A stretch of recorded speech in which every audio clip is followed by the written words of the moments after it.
Assalamualaikum everyone. Just testing to make sure that we are live and everybody can hear us, and we'll wait for a few people to join in before we start off on our session on practical approaches to developing a growth mindset in our kids and students. If you can hear me, can you please write a comment? I would be very grateful.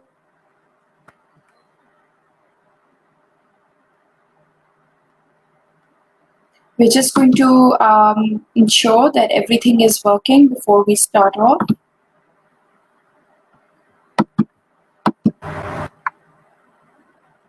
And that there are some people online before we begin.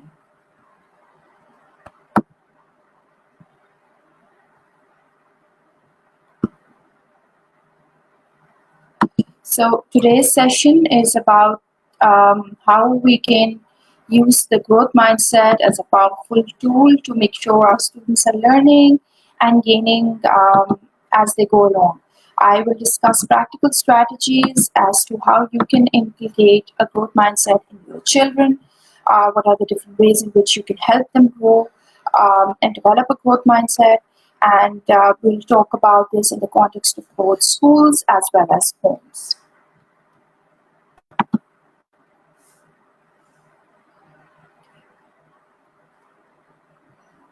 So, for those of you who don't know me, I'm Maktas Aslam. I've been working as a student counselor for the last decade almost, and I've been working with Cornerstone as a consultant and as a student counselor for the last several years. Some of you might have seen me at school. I come in and I speak to students about different things like um, subject selection, making sure that they are making the right subject choices for their O level and A level, and to ensure that they get the good university and career decisions. Get to make good university and career decisions. Hello, Sadia. Good to see you here.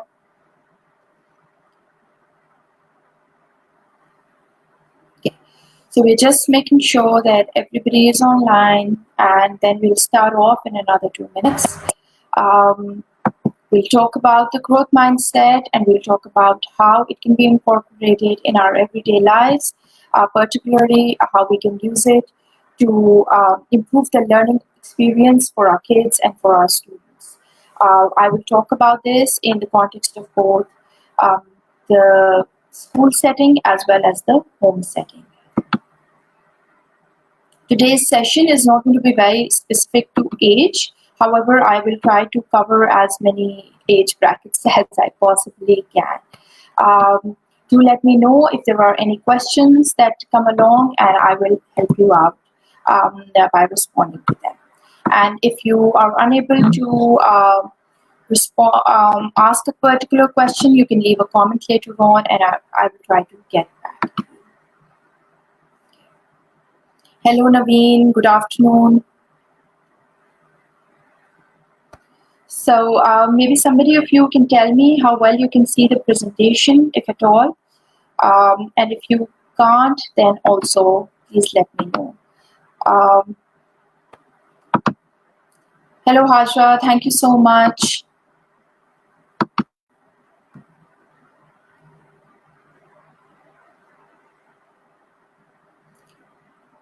Okay. So I'm just going to revert to this presentation, and we're going to start off there. So while we were ensuring that everything is working, I think everything is live. So I can just start off talking about what the growth mindset is. Okay, so the first thing that you need to know about the growth mindset is that it is essentially an inquiry mindset or learner mindset. So if you Google the word growth mindset, you will see that there are different terms for it. All of them essentially suggest that the person with a growth mindset is somebody who is curious, is somebody who is willing to learn, is somebody who wants growth, and is somebody who is not defined by what they were born with alone. So it is somebody who is open to the idea that they can learn and develop and change as they progress in life. In contrast, the growth fixed mindset is a judge's mindset. The fixed mindset suggests that people will be born with the growth mindset is essentially the nurture argument, while the fixed mindset is the nature argument. That everybody has been born with a group of fixed abilities and skill sets, and that's it. So if there are some students who are mathematically inclined, that's really all they can learn. If there are some students who are artistically inclined, that's really all they can do. They can't do maths. Even in the teaching profession, we often talk about how English teachers, for example, or language teachers just really bad at maths, and sometimes we encounter cases where we know that other teachers have had to support them in terms of their mathematical skills. So these are things that have come from a fixed mindset. Now, that is not to say that we are all in a growth mindset or fixed mindset perspective. It has to be treated like a spectrum. So at one end is the growth mindset, and at one end is the fixed mindset. And between all of us, some of us are very growth mindset oriented, when it comes to having uh, when it comes to a particular aspect of our life. So, for example, I can be very growth mindset oriented when I am talking to my child, but I can be very fixed mindset oriented when I am talking to my husband. So these mindsets tend to affect everything in our lives, including but not limited to our work life, our personal life, our relationships, our how we learn, and and most importantly, how we face challenges and how we cope. So the growth mindset is essentially a person with a growth mindset will say things like, failure is an opportunity to grow. I can learn to do anything I want. Challenges help me grow. My efforts and attitude determine my abilities. Feedback is constructive. It helps me grow. I'm inspired by the success of others, and I like to try new things. But if I have a fixed mindset, the failure becomes a limit of my abilities. I'm either good at something or I'm not. So I'm either good at math and I can just be an English teacher. Sorry, I am either good at math or I can just be an English teacher, and there's no way to do both. My abilities are unchanging. If I have anger issues, they will continue forever. I don't like to be challenged. I can either do something or I cannot.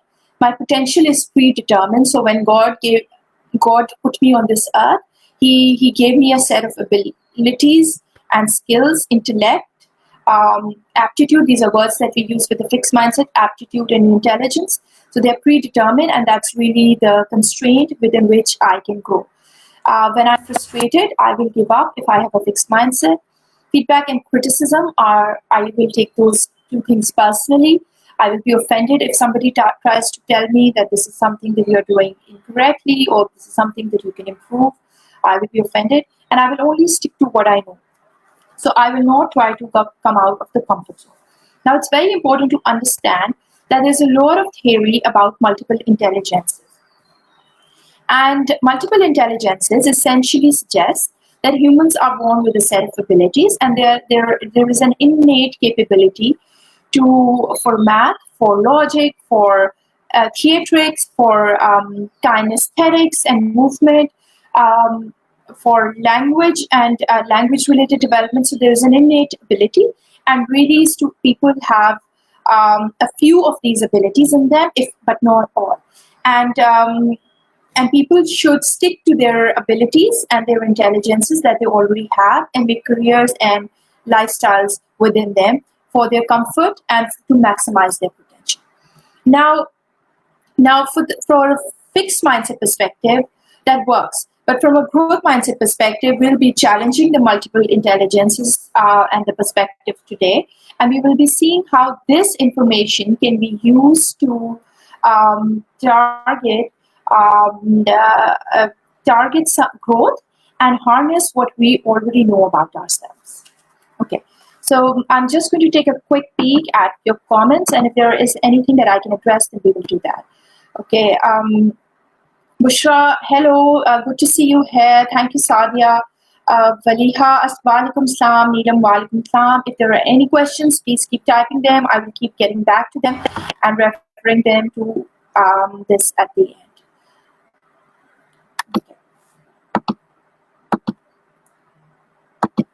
Okay, so we are going to start talking about the different approaches that we can use to develop the growth mindset in our children.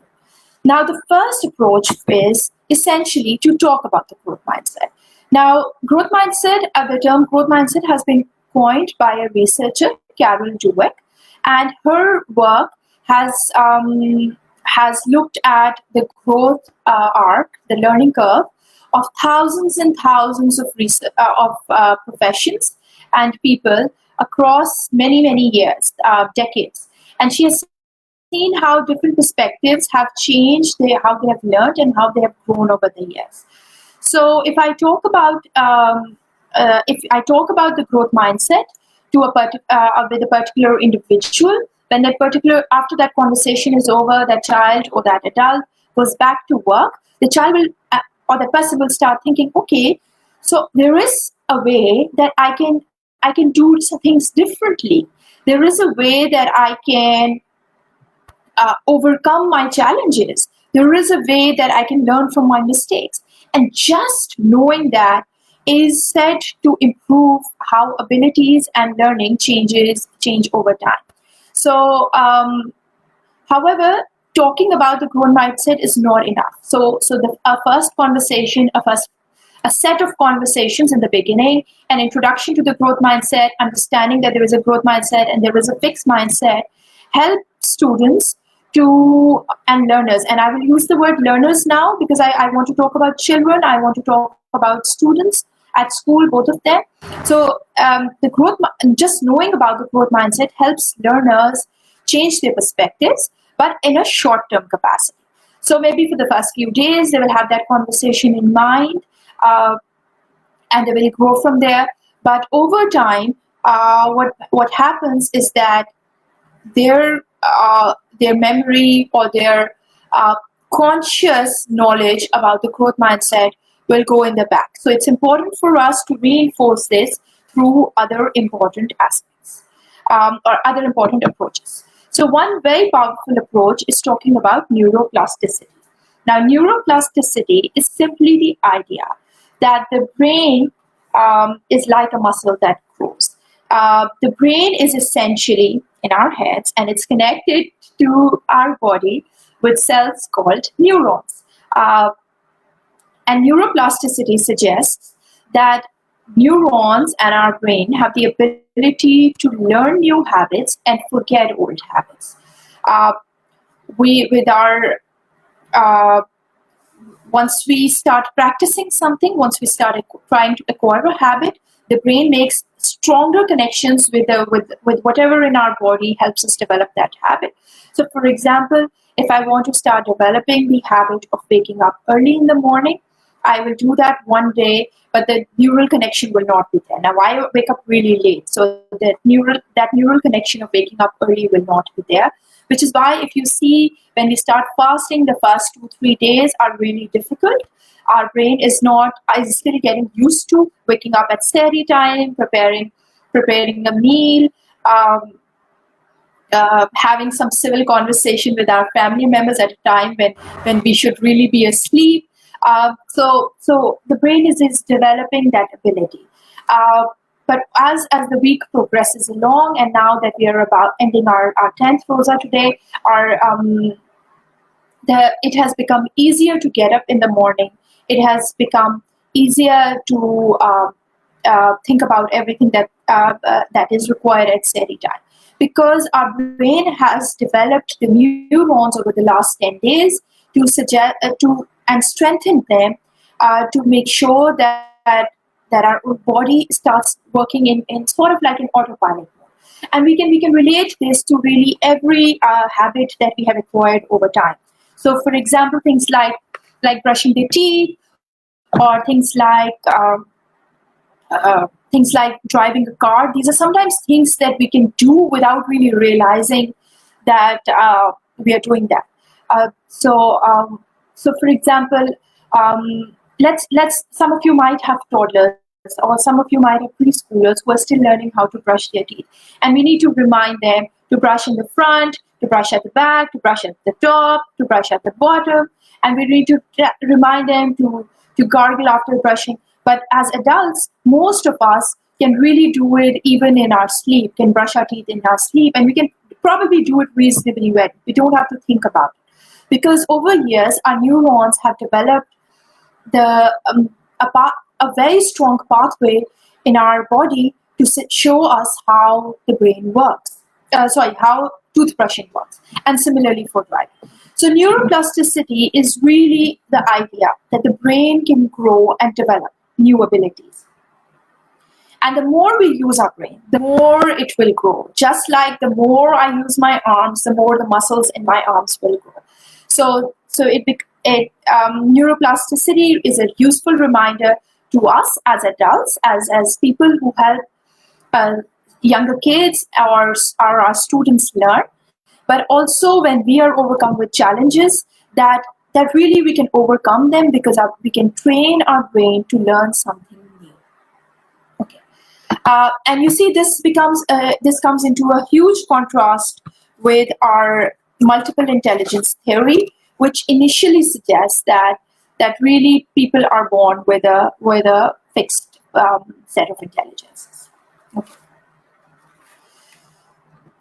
Okay. The third thing is to remind our learners about habits that are already acquired or developed.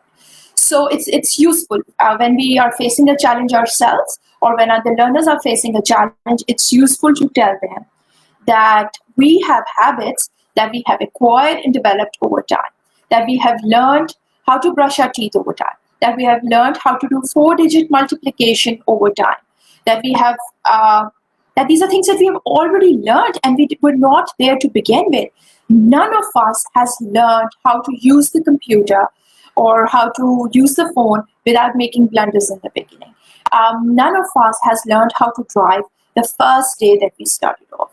Our children, our students have not learned how to read a paragraph without learning to read the words first or the sentences first. So really, when we start thinking about our habits as being acquired and developed over time, we remind ourselves that our learning has been with building blocks. It has not happened overnight, and it has taken time. So it becomes a useful reminder for all of us to think of learning bit by bit and piece by piece. The fourth thing that we need to remind our learners is that even geniuses need to work hard. So let us assume that everything we know about our genetic makeup is true, that people are born with a fixed set of abilities, that there are some people who are musically inclined. So that's what the multiple intelligence theory suggests, that there are people who are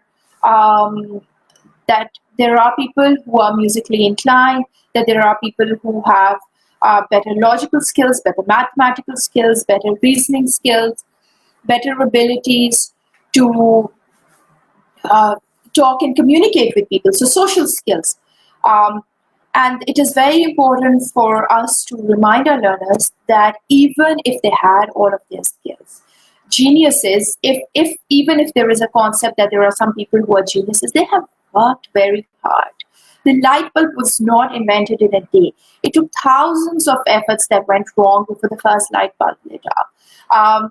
People like Einstein, who have worked so much on theoretical physics, have not gotten there with just the first day of work. They have worked really hard, they have looked over their mistakes, they have learned from them, and they have grown over time. So even if they had a fixed set of abilities that was useful for them in the beginning, that might have helped them over the first few years, as a student, as a learner, maybe till they were in grade 5, maybe while they were breezing through their O-levels, it is not enough for them to survive their lifetime. They will need to work very hard, and they will need to really work on their skills and abilities before they are able to approach genius level. And that is true even if you are born with a particular set of abilities. Okay, so it is also very important for us to remember at this time that working hard is absolutely critical, not just for learning but also to improving our skills. So we will talk in a little bit about practice and about putting in that effort. Okay, so while we are talking about learning, it's also very important for us to remember that everybody learns in a different way. So, for number five, it's very important to explore how the child can learn the best. So, sit down with your child, sit down with your student, figure out what is it about their learning styles that becomes useful. So see, I mentioned earlier that we'll talk about how we can use multiple intelligences. Um, to really develop a growth mindset also. So multiple intelligences give us a set of abilities, right?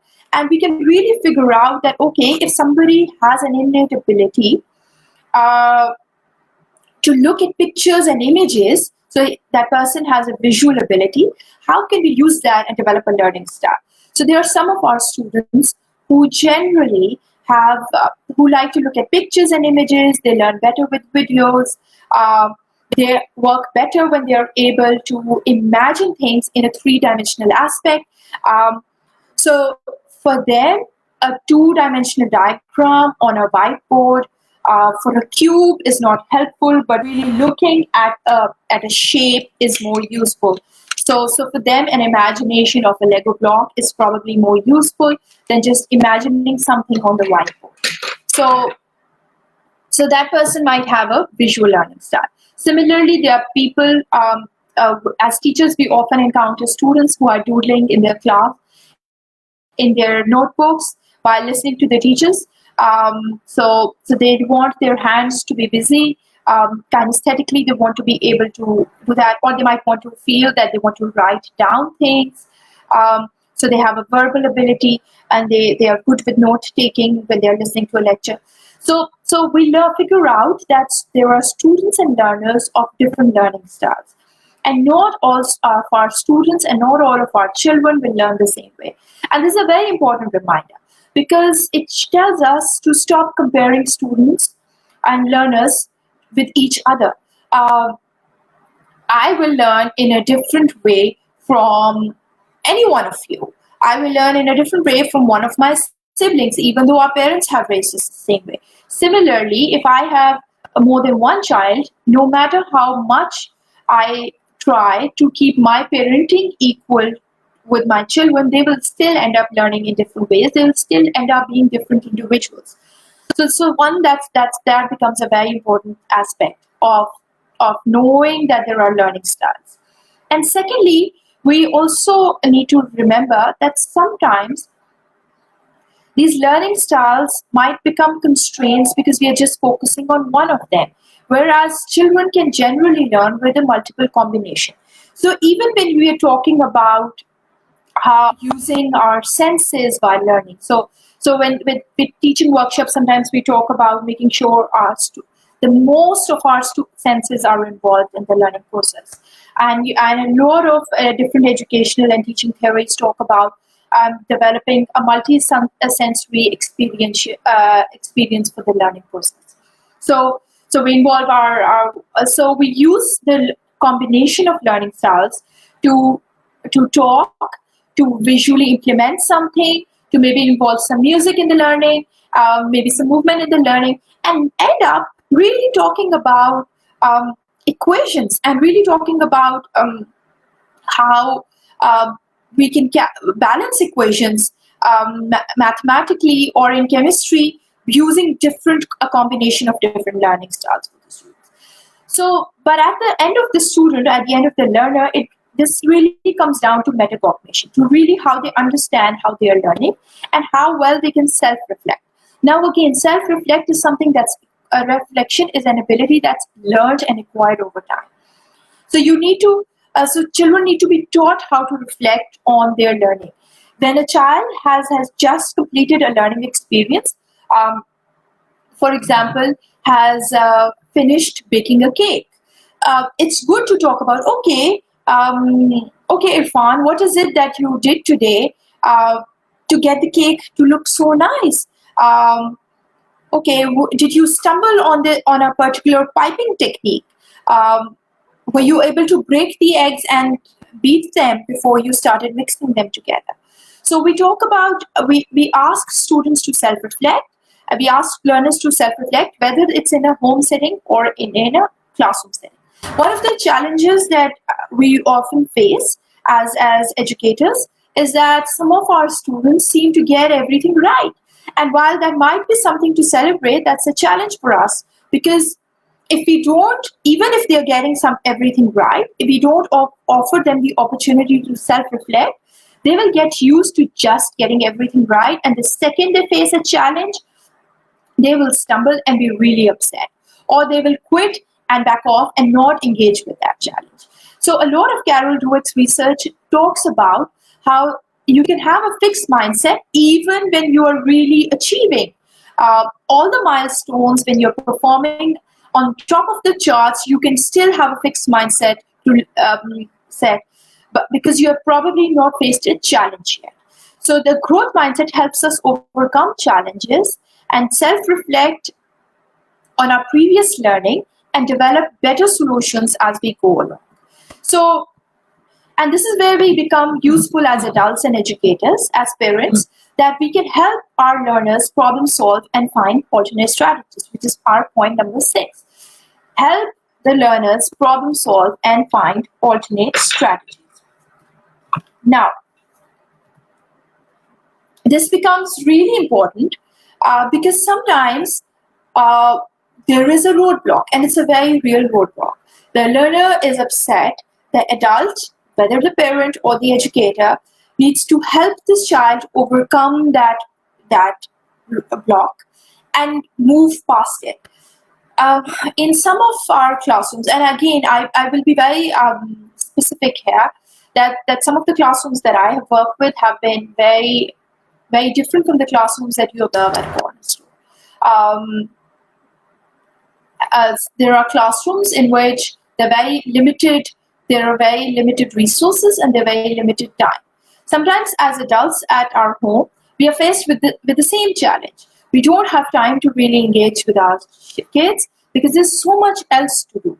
So what is it that we can do in a minimal time? And if that's something that I would recommend, that's to sit down with your child and say, okay, let's go over the situation. How is it that we can come up with an alternate strategy? Practicing the sums is not working for you. Maybe you need to go over some of the relevant material on Khan Academy, which is an online learning tool, a free learning tool, so which you can use to revise what you have done in class, and maybe then you will be able to do this. Okay, it's not working out to just do this on paper. Let's count the things together. So maybe we can put together some blocks. We can put together some beans, lobia, and we can count the number of beans that we have at home. So again, really we need to problem solve within our constraints and help our students to learn that there are solutions within these constraints also. We don't always need fancy resources. We don't always need technology. And sometimes the alternate strategies are right there, right in front of us. So we need to direct our students and our learners towards them. It's very useful to ask questions that will help the students find those strategies themselves, or help the students problem solve themselves. There's something that we call Socratic questioning, which helps us direct the whole conversation really to the student, to the learner, without us giving them the answers. So using questions, we can help with that, and we can perhaps talk about this later. But essentially, our idea is to help students find alternate routes to learn. Okay, so it's also very important for us to give constructive feedback. Now, constructive feedback is always from a growth mindset perspective. One simple way in which I like to give constructive feedback is that I will reflect on one thing that has been done well. So, for example, I will talk about how the appearance of the cake looks really good. Okay, even though I can probably taste that something is amiss, right? I'll first focus on the warm feedback, a feedback that will let the learner be open to maybe something negative or critical that I might have to say. So now the learner will know that, okay, I am not just being critical for the sake of being critical, that there is something I appreciate about them. And I will talk about how important it is that they have put in this effort and that they have tried to do this, whatever that they have done. So it could be solving math, it could be making a science project, it could be writing an essay. So I will reflect on the good points. I will remind them that they have worked really hard by giving me a finished piece. And they will then move on to something that they can improve. So if we, instead of just pointing out mistakes, we can talk about things that they can improve and phrase it in a way like this. Okay, one way in which you can improve is by looking at your punctuation after you are done with their work. So I've not told them, the child, that they have made punctuation errors. I've said that you should look at your punctuation errors and revise them or fix them before you finish your work. So it suddenly becomes something that they can work with. Now, we often talk about how practice makes perfect, and a lot of educational research and theory previously has talked about practice making perfect. There is a rule about 1,000 hours of practice and 10,000 hours of practice, or something like that, that says that once you are done with so many hours of practice, you will have achieved mastery in that particular thing. Now, from a growth mindset perspective, that's really a myth, because for us, practice makes permanent. It is really feedback, constructive feedback, that helps you grow, and self-reflection that helps you grow. So practice is really useful, and practice is really important, but it is not useful if you will not revisit the mistakes and learn from them. Which brings me to the next point, that mistakes are an opportunity to learn. We need to remember mistakes are a window, are a door to our learning. Every time we make a mistake, it offers us an opportunity to self-reflect, to get feedback, to analyze what our learning styles have been, what are different solutions that we can find out, and really that is how we progress and grow.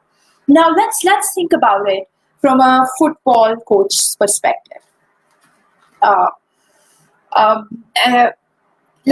The first day that your child goes to the football field, they probably don't know how to kick a ball. Over years, the coach works with them and teaches them how to hit the ball in a way that it will go far, how to hit the ball in a way that it will hit the go into the goal, for example. I'm not very football savvy, so I'll stick to the limited information that I have about football. Right. So essentially, defending a position, defending the ball, and making sure it's with your team, and passing it on to the next member on the team. So these are all different aspects of learning how to play football. And of course, making a goal, getting a goal, right? So we do all of that.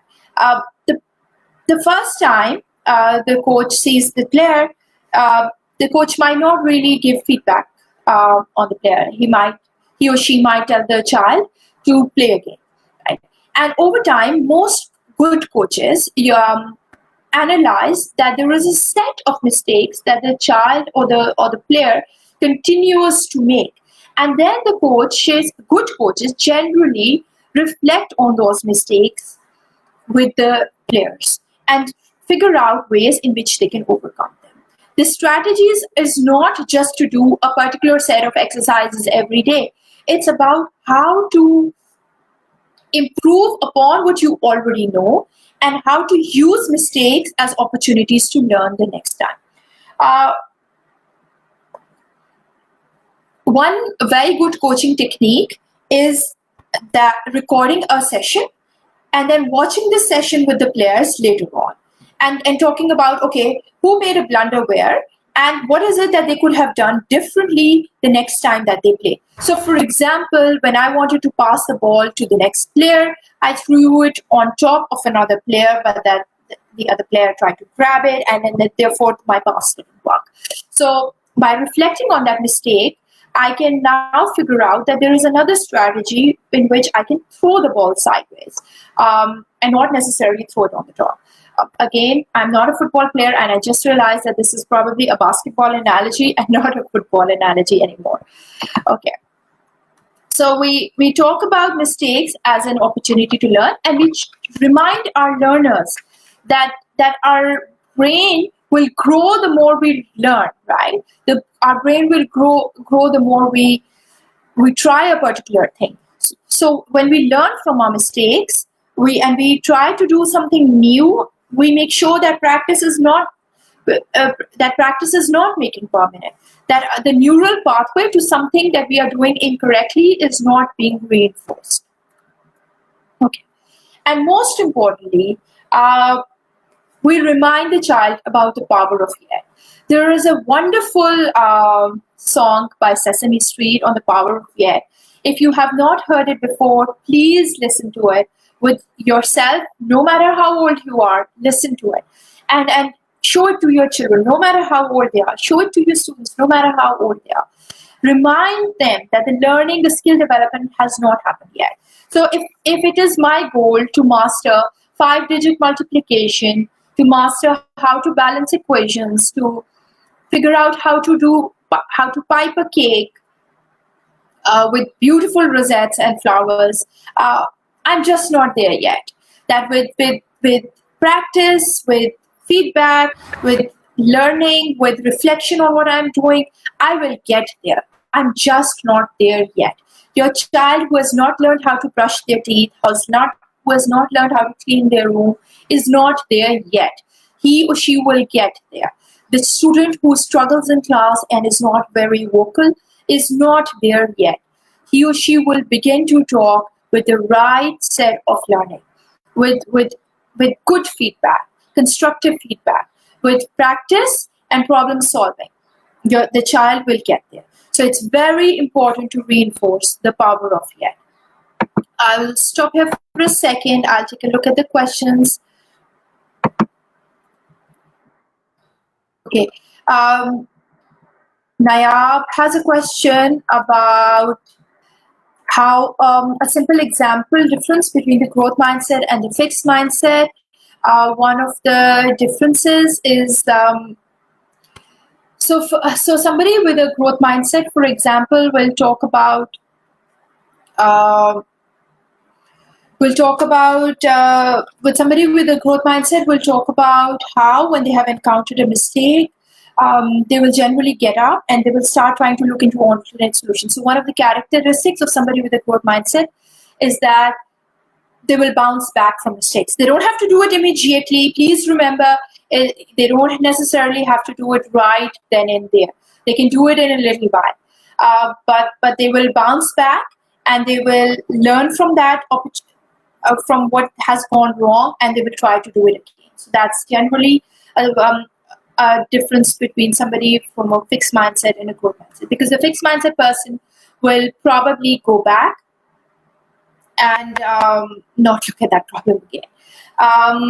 Another way to look at the difference between the growth mindset and the fixed mindset is in how we look at our achievements. So for example, I have just aced this live session. Like, for example, okay, I'm getting there. I'm not there yet, but let's suppose that I do this really well.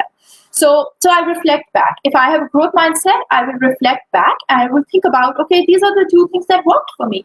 That having flashcards worked for me. That setting up the presentation probably did not go how I wanted it to go, but this is how I can do it differently. I will go back. I will research on how to do it differently the next time. If I have a fixed mindset, I will say, "Acha, theek hai, itna acha ho gaya, bas yahi kafi hai." And next time, I will not bother with how with the improvement. I'll probably just do it the same way, and I will not focus on it. Hello, everyone. I can see quite a few people here, and walaikum salam, everyone. Okay. Rabia has a question. Can you comment on what's the right age to encourage critical thinking in children? The right age is when they are babies. You can start talking about growth mindset and fixed mindset right at the start, right when they're babies. Uh, and then this really, we also demonstrated this with our examples, because the way we, in very young children, they are probably not listening so much to just what we are saying, but also a lot about how we are behaving. So the first time a child makes a mess, and we start scolding them, "Ye kya kar diya hai?" Instead of thinking, "Oh, this has happened. Now let's figure out how to clean it." We set the idea that what they have done when they have made a mistake, it's bad. So really, we start talking about critical thinking and growth mindset in the very start by embracing that mistakes are part of the learning process, that thinking critically.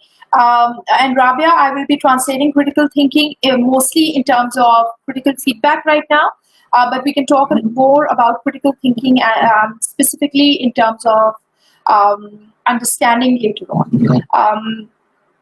So we start suggesting to our kids that they need to embrace mistakes. That working hard is very important. So when our child learns to bike or learns to pedal on the cycle the first time and they're able to do it, we remind them that they have not gotten there the first time, that they have stumbled and fallen down several times before that, and that it's okay to make mistakes as long as we are learning from them. That it's okay to talk to our, that's okay. One thing that I have started doing with my preschooler is that I started talking to her that there is something called a growth mindset, that our brain can grow. It's like a muscle, that we have to work hard to learn something, and that it's okay if we have not learned something the first time around. We will get there yet. And there are several resources which I would recommend at the preschool level, which even some of the parents can use. So Sesame Street is consistently very growth mindset oriented, and it's also a lot of learning opportunity for adults and parents. There are shows like Daniel Tiger, which are also very growth mindset oriented, and you will see that the parents in those in such shows, the parents and the educators, the characters, are also using a growth mindset perspective when they give feedback about mistakes or when they help children overcome challenges. With regards to critical thinking as an understanding, again, it's a skill that is developed over time, and the earlier that we start off on it, the better. And critical thinking really comes from an attention to detail, from understanding that not only one person or one perspective is right, that there are multiple perspectives, that there are multiple ways to look at the problem. And one way in which you can inculcate that is, okay, even when you're doing a cleaning activity with your child at a young age, you can tell them that there are several ways to clean, right? So, for example, you can pick up a broom and a dustpan and quickly gather everything that is dirty, or you can, or what you can do is that you can first pick up the bigger things and put them in the dustbin with your hands. So right there are at least two different ways to clean up. There are different ways to adapt or problem solve when it comes to sorting and organizing our books. When we don't have space and we don't have enough materials, what are alternates that we can use? So, for example, if I don't have washable paints, I can make some with food colors as a parent, and I can talk to my child that I don't have washable paints, but these can work. So I tell them that there are other ways to find solutions, so on and so forth. Okay. Okay. Hello, Sadia. Sadia Naushad has a question about what effective techniques can be put into practice to swiftly shift the mindset. Yes, forgetting old habits is essential. Sadia, one of the most effective ways that we can do this is that we really model it. We talk about the growth mindset and the fixed mindset. We give constructive feedback, but most importantly, we model a growth mindset as adults ourselves. If we are afraid every time, or we are upset or alarmed every time the children make mistakes, every time they don't get anything right, um, it sets a bad precedent, and it sends mixed messages even when we are talking about the growth mindset. So it sets the wrong precedents, and it becomes really problematic. Okay. So then we talk about, I've looked at the feedback about zooming in the slides. Unfortunately, I can't do that. What I'll do is I'll share the slides with you at the end here under in the comments. Okay. Okay. Samina Rao has a question about how to cultivate the growth mindset in students. Yes, it is really important. Thank you, Samina, for your appreciation. Um,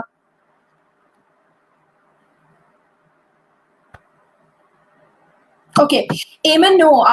Eamon's question is that if I'm telling about multiple intelligences as a set of abilities, that is, with a learner can learn best with visuals. No, Eamon, what I'm saying is that using the idea of multiple intelligences, we determine that learners can probably develop in many different ways, and using a combination of these methods is generally the best, because we want to ensure that the maximum that students have a multi-sensory experience with learning. So, for example, they're using the sense of touch, the sense of sound, their sense of movement as they go along, right? So with learning, it becomes really helpful to use a multiple perspective. So I have these flashcards, for example, and I'm also talking to, so this is a visual reinforcement, while there's a verbal reinforcement happening through what I am saying. So generally, a successful learning experience from the educator's end will involve several different ways of teaching. Okay. Hello, Rabia Safraz. Hello, Maria Salman. Okay. Neelam, yes, give them simple but energetic tasks. I'm sorry, I don't understand whether that's a comment or a question. Okay. Hello, Samira and Asif. Timna, yes, coaching is a very effective teaching technique. Okay. So your question is, how do the teachers know the true learning potential of his or her learners? Teachers don't know the true learning potential of his or her learners. They know that that they can get there. Of course, they begin to, over time, recognize that students have a particular set of abilities that they have acquired. And it is useful as educators to develop those set of abilities, develop those set of abilities as they go along. And it is useful to give them feedback over what they have acquired, so that they can learn from it and maximize their potential. So really, we don't know whether these children that we are working with, what will they do 15 years later. We do see some elements, however. We can see that, yes, okay, for now, and I emphasize on for now, because maybe they have not developed their other abilities, that they are doing really well at language, that their mathematical abilities are really there. But if we are reinforcing them with a growth mindset, even their successes with a growth mindset, we help them maximize their potential. Okay. Okay. So Babar Hussein's question is, how learn from other people's mistake, show developing growth mindset. Growth of mindset, yes. Learning from other people's mistake is also very useful, and we have classrooms in which across the world, there are some brilliant examples of classrooms where you will see children celebrating each other's mistakes and then overcoming those mistakes and then achieving success. There's a particular case study from some of the Japanese classrooms, which is brilliant. And Babar, if you leave me a comment later on, maybe I can share that with you about how we approach mistakes of other people. Okay. If we reduce the emphasis on competition, but increase the emphasis on collaboration, that also really changes the perspective from the fixed mindset to the growth mindset. So from a fixed mindset perspective, the competition helps you grow, right? But from a growth mindset perspective, we all remember that success comes to everybody in different ways. So really, if I am doing well, or somebody else is doing well, that's okay. We can all learn from each other's successes as well as from what they have not done so well. Okay. Rabia Safraz, your questions about online classes, I'm sorry, I cannot answer them. You will have to directly address them to the school. Okay. Kids understand more positively to their teachers. As teachers will say, kids bring in a lot of baggage from their households too. Rabia, it's really, we have to remember that as teachers, as educators, and as parents, we are all on the same team. It's team kids. And we have to work together to inculcate the growth mindset. You talk to them at homes, we'll talk to them in their classrooms. So yes. Fiza Ashachata, yes, growth mindset can be taught. Yes. Getiara's question is how to encourage growth mindset in adults who are working with young ones as parents and as teachers. Well, even for adults, it's the same steps, it's the same approaches. Find out what the growth mindset is, understand what neuroplasticity is.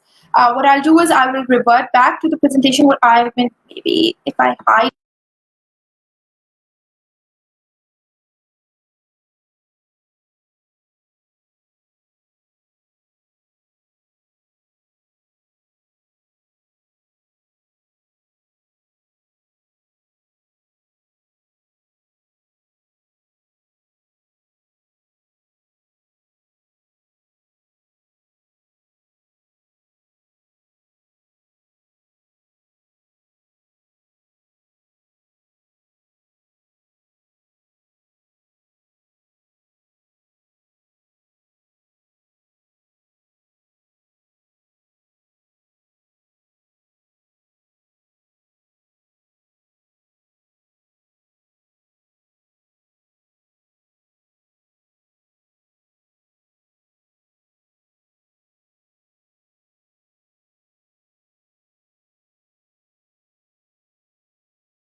Shows to me is that uh, at the end of the day, if we cannot understand that different children are coming from different perspectives, then how can we teach them all of this?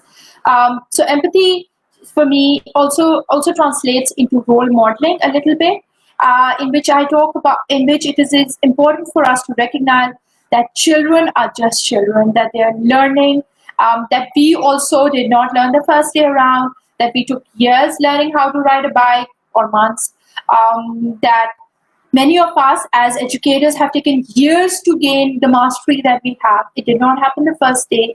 Then how can we expect somebody in preschool to learn the first day? Or somebody who has just started working with three-digit multiplication to learn the first day? So on and so forth. So we need to empathize. We need to remind ourselves that we have overcome challenges and that we can help these students overcome challenges also. And then the next thing that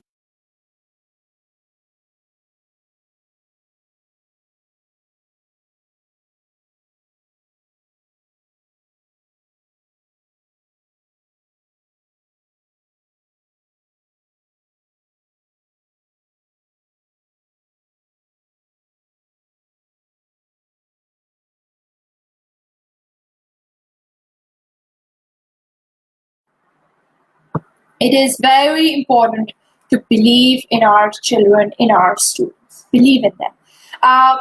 Just the faith that you put in your students really helps them grow. Knowing that they have adults who are there on the sidelines, wishing them success, knowing that they will get there is very important.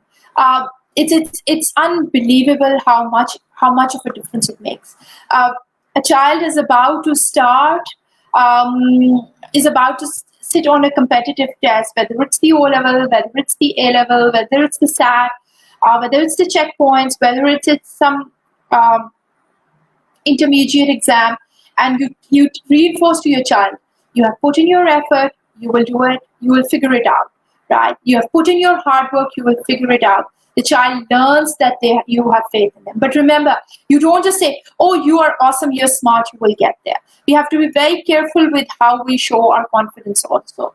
Just telling them that a child is smart, and suggest to the child that smartness, that growth is innate, that they were born with it. That's not true. That children put in a lot of work to learn something. And as adults, we also put in a lot of work to learn something. So this was a lot of conversation about growth mindset and fixed mindset today. Sheikh Arsalan has a question about how we can change from fixed mindset to growth mindset. Again, I would like to reinforce this is not something that happens overnight or in a few quick minutes. It's important for us to remember it happens over time. Sheikh Arsalan, what you can do is you can go over this presentation, this conversation again, and hopefully it will tell you a few things about the mindsets also. Okay. Thank you everybody for tuning in today. It was lovely speaking to you all, and I hope we can do something else like this similarly again soon. Thank you for your questions. They have really helped direct this conversation. And if you have any further questions, I can respond to them after this conversation is also over. And I understand that some of you were not able to see the presentation, so I will transfer it into image form and maybe share it here. Thank you so much. Lovely speaking to you. My email address is in the ticker. So if you have any questions or you want to reach out to me, you can also do that. Okay. Allah Hafiz.